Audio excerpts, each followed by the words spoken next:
جب یہ معاملہ ہوا تو اللہ تبارک و تعالی نے آدم علیہ السلام سے فرمایا وَقُلْنَا اهْبِطُوا بَعْضُكُمْ لِبَعْضٍ عَدُوٌّ، اور ہم نے کہا کہ تم اس جنت سے اتر جاؤ، تمہارے بعض کے لیے دشمن ہوں گے۔ وَلَكُمْ فِي الْأَرْضِ مُسْتَقَرٌّ وَمَتَاعٌ إِلَىٰ حِينٍ، اور تمہارے لیے زمین میں ٹھکانہ ہے اور ایک مخصوص مدت تک نفع اٹھانا ہوگا۔ تو یہاں پر آپ یہ دیکھیے کہ ایک قابل توجہ بات ہے کہ اللہ تبارک و تعالی نے جمع کا صیغہ بیان فرمایا اہبطوا، تم سب اتر جاؤ، حالانکہ یہاں پر افراد دو تھے، ایک آدم علیہ السلام اور دوسری بی بی حوا رضی اللہ تعالی عنہا۔ تو یہاں پر جمع کا صیغہ اس لیے استعمال کیا گیا کہ نہ صرف مخاطب آپ دونوں تھے بلکہ آدم علیہ السلام کی پشت مبارک میں جو آپ کی تمام ذریت اور تمام اولاد موجود تھی انہیں بھی خطاب کیا گیا تھا۔ اسی لیے آگے ارشاد فرمایا کہ بعضکم لبعض عدو، تم میں سے بعض کے لیے دشمن ہوں گے، ورنہ آدم علیہ السلام اور بی بی حوا میں تو کوئی دشمنی نہیں تھی اور نہ زمین پہ جا کر دشمنی کا ظہور ہوا۔ تو یہ اس اصل میں اولاد آدم علیہ السلام سے خطاب تھا جو آپ کی پشت مبارک میں موجود تھی کہ جب تم زمین پہ اترو گے تو تم میں سے بعض کے دشمن ہو جائیں گے۔ اور پھر اللہ تعالیٰ نے بیان فرمایا کہ تمہارے لیے زمین میں ایک ٹھکانہ ہوگا، تم زمین میں ٹھکانے بناؤ، وہاں پر رہو اور ایک مخصوص مدت تک تمہیں نفع اٹھانا ہے۔ اس سے معلوم ہوا کہ کوئی بھی دنیا میں ہمیشہ نہیں رہے گا بلکہ ایک مخصوص مدت تک نفع اٹھانے کے بعد بالآخر اسے بارگاہ الہی میں حاضر ہونا ہے۔ یہاں پر ایک بات یاد رکھیے کہ آدم علیہ السلام نے اور بی بی حوا رضی اللہ تعالی عنہا نے جنت اور آسمانوں پر تقریباً 43 سال تک قیام فرمایا، اور ایک قول ہے کہ 500 برس تک آپ لوگ مقیم رہے تھے۔ اس کے بعد یہ واقعہ ظہور پذیر ہوا اور پھر آپ دنیا میں تشریف لائے۔ جب اللہ تعالیٰ نے آپ کو دنیا میں اتارا تو بی بی حوا رضی اللہ تعالی عنہا جدہ کے مقام پہ اتری تھیں اور آدم علیہ السلام کو ہندوستان میں اتارا گیا تھا، روایت ایسی ہیں۔ اور پھر آپ دونوں کی ملاقات میدان عرفات میں ہوئی اور آپ دونوں اس خطائے اجتہادی پر 200 سال تک روتے رہے تھے۔ تو یہ میں نے آپ کو پہلے بتایا کہ آدم علیہ السلام کا دنیا میں تشریف لانا کوئی سزا کے طور پر نہیں تھا بلکہ یہ مشیت الہی کے عین مطابق تھا۔ یقیناً اللہ تبارک و تعالیٰ نے ازل سے یہ فیصلہ فرمایا تھا کہ دنیا میں انسانوں کو رکھا جائے گا، کون سا شخص کیا عمل کرے گا، کون کیا کرے گا، انبیاء علیہ السلام آئیں گے، آسمانی کتابیں نازل ہوں گی، یہ تمام معاملات اللہ تبارک و تعالیٰ کے ازل سے ہی فیصلہ شدہ تھے۔ لہٰذا آدم علیہ خطائے اجتہادی کی وجہ سے ایسا نہیں ہوا کہ اللہ نے آپ کو دنیا میں اتارنا تھا،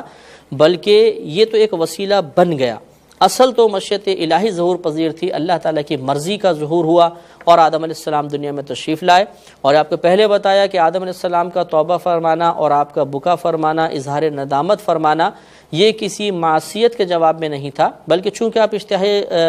خطا اجتہادی میں مبتلا ہوئے اور آپ کو یہ احساس ہوا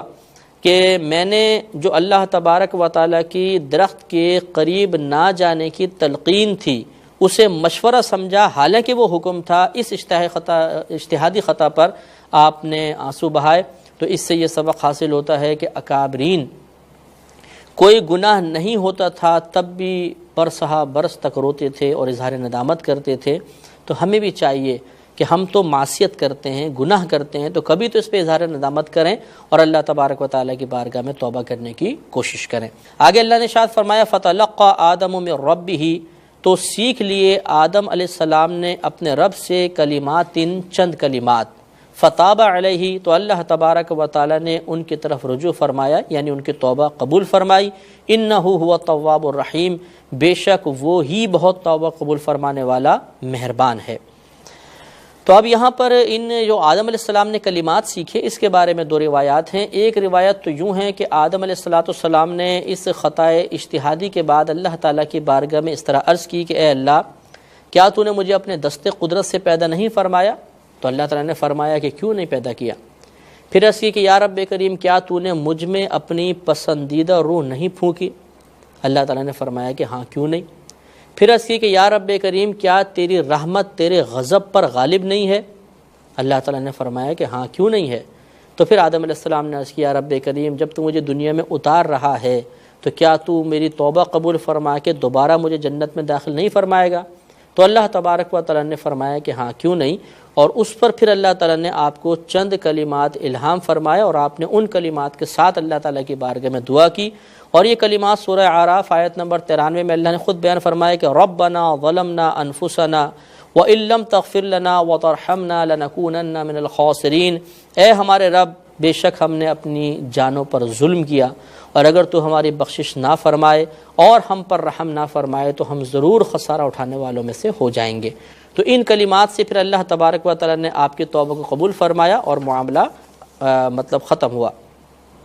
اور دوسری روایت کے مطابق حضرت عمر فاروق رضی اللہ تعالیٰ عنہ اس کے راوی ہیں، نبی نے ارشاد فرمایا کہ جب اللہ تبارک و تعالیٰ نے آدم علیہ السلام کو دنیا میں بھیج دیا تو آپ نے اپنا سر اٹھایا، عرش کے اوپر نگاہ فرمائی اور اللہ تعالیٰ کی بارگاہ میں عرض کی کہ یا رب کریم تو مجھے محمد صلی اللہ علیہ وسلم کے وسیلے سے بخش دے۔ تو اللہ تعالیٰ نے دریافت فرمایا کہ محمد کون ہیں؟ تو عرض کی یا رب کریم جب تو نے مجھے پیدا فرمایا تھا تو میں نے تیرے عرش پر نگاہ ڈالی تھی اور وہاں پر میں نے یہ کلمہ لکھا اور دیکھا تھا لا الہ الا اللہ محمد الرسول اللہ، تو میں سمجھ گیا تھا کہ وہ ذات جس کا نام تیرے نام کے ساتھ ہے یقیناً تیری بارگاہ میں بڑی بلند مرتبہ ہے، تو اس وجہ سے میں نے ان کا وسیلہ پیش کیا۔ تو اللہ تبارک و تعالیٰ نے ارشاد فرمایا کہ ہاں اے آدم وہ تیری اولاد میں سے سب سے آخری نبی ہوں گے اور ان کی امت سب سے آخری امت ہوگی، اگر وہ نبی نہ ہوتے تو میں تمہیں بھی پیدا نہ فرماتا۔ تو ان نبی کریم صلی اللہ علیہ وسلم کے وسیلے والے الفاظ سے خوش ہو کر اللہ تبارک و تعالیٰ نے آپ کی توبہ کو قبول فرمایا۔ المعجم الکبیر میں المعجم الصغیر کے اندر یہ روایت موجود ہے جو میں نے آپ کی خدمت میں عرض کی تھی۔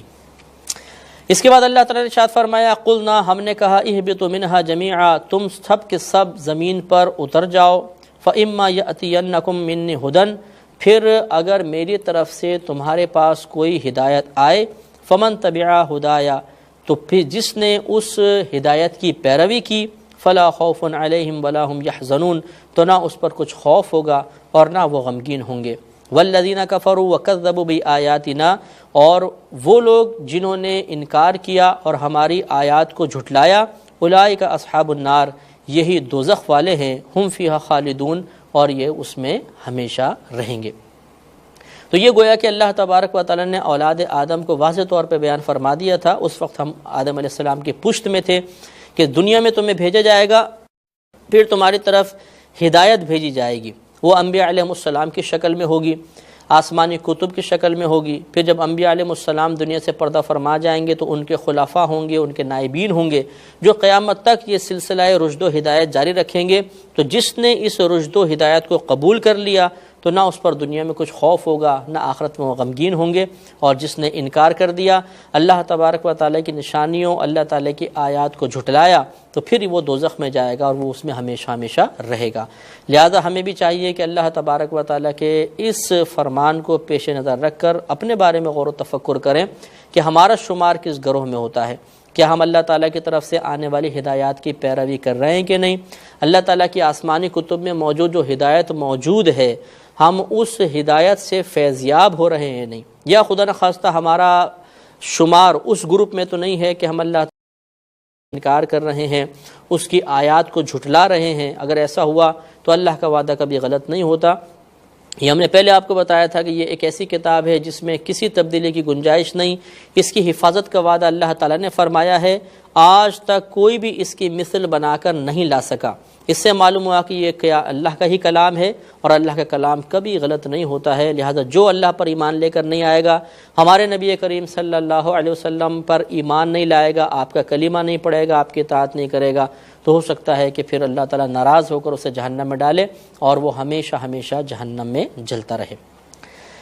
اب اللہ تبارک و تعالیٰ نے آگے بنی اسرائیل کا تذکرہ فرمایا۔ اس سے پہلے کہ ہم آیات کا آغاز کریں، تھوڑی سی